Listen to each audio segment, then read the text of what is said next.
Good evening and welcome to Poland Daily News. I'm Nicholas Richardson. This flooding is one of the biggest natural disasters to hit Poland in decades. The scale of the devastation is best illustrated by these satellite images.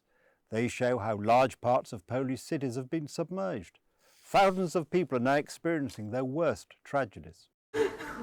The government has decided to place 7 more counties in the Lower Silesia and Opole provinces under a state of natural disaster. The first talks with local government officials on the reconstruction of flooded areas have already taken place. The waters are receding, but the picture that is emerging requires full support and an increase in forces and resources. And the amount of help needed is gigantic. In a number of towns and cities, the water has already revealed the extent of the damage. Residents of Lądek-Zdrój say the situation is worse than in 1997. The town looks like a war zone. There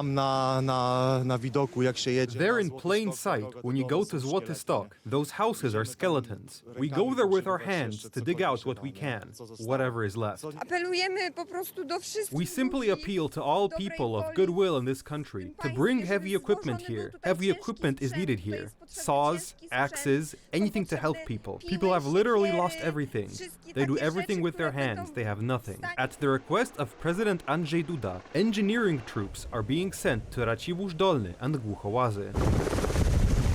The government announced that within the framework of emergency aid, the affected will be able to receive 10,000 zloty, for property repairs 100,000, and for house reconstruction up to 200,000 zloty. According to the opposition, this support is insufficient. The Law and Justice Party is organizing its own assistance for the victims.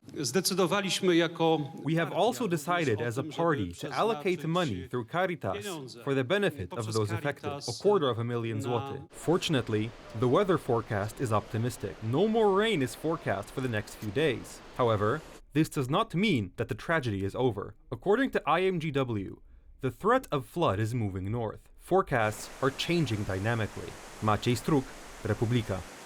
Last night, a desperate defence of Nysa took place. Hundreds of Polish soldiers of the Territorial Defence Forces were spontaneously joined by thousands of citizens. Men and women of all ages built a flood barrier of sandbags. Helicopters were also used in the action. Is the worst already behind us? And did the nighttime operation have the intended effect?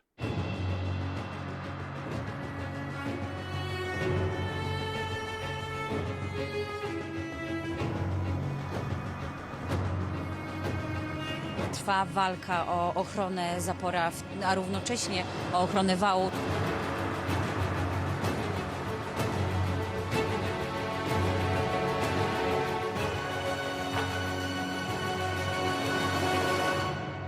Human solidarity is stronger than the elements. Throughout the night, the residents of Nysa in the Opolskie province defended their town from the Great Water. It was a dramatic battle against time. Sandbags, concrete barriers, military helicopters, hundreds of soldiers, firemen, and ordinary people.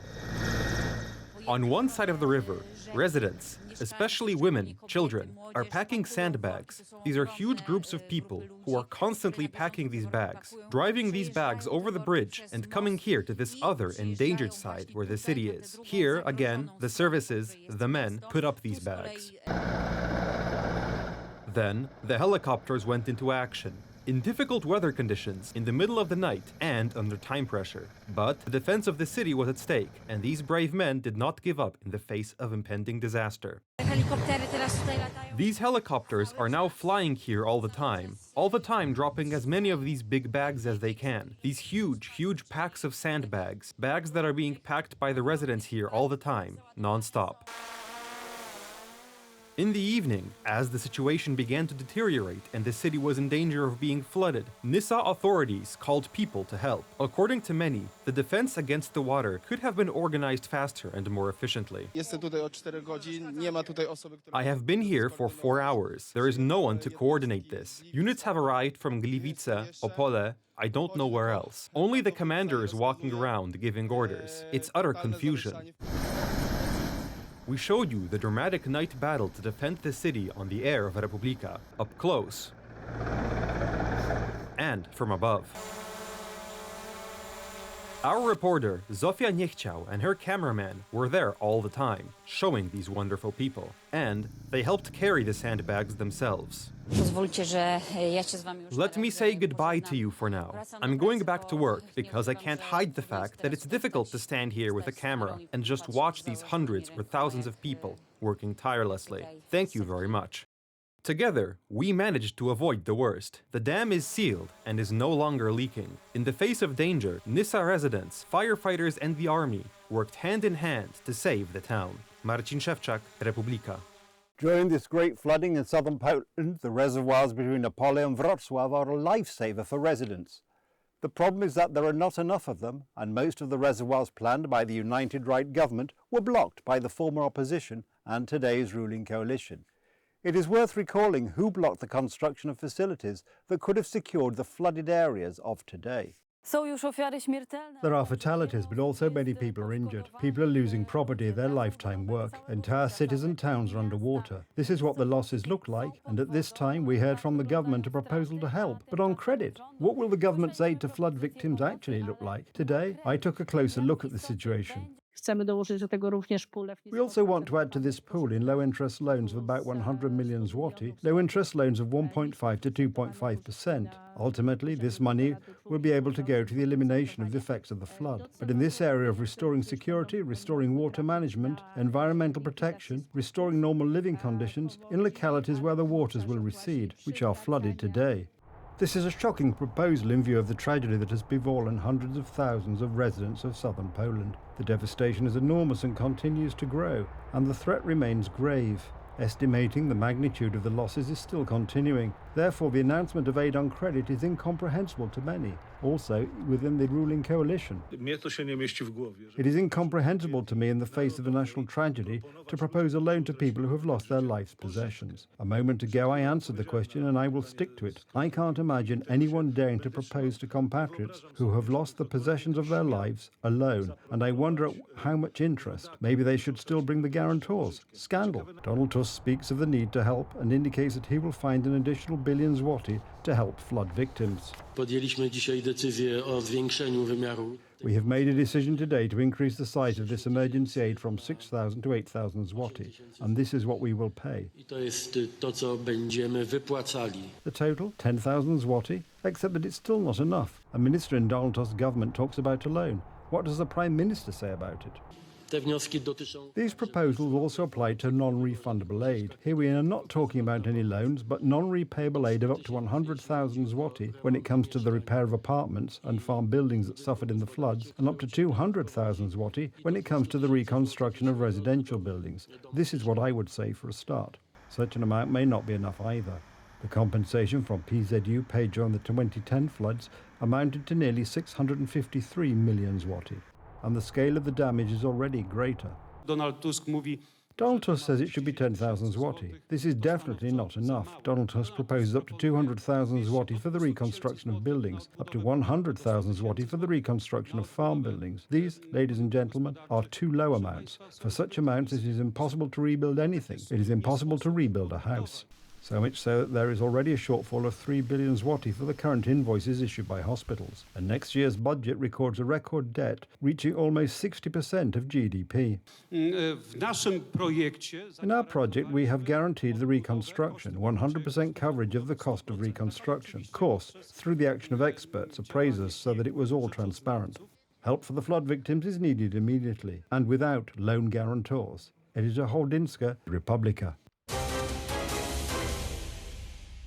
Back in the days of the Law and Justice government, after the disclosure of plans to build reservoirs to protect areas of southern Poland from flooding, the former opposition launched a campaign to block construction. At the beginning of May 2019, a letter went out from the district office in Kłodzko.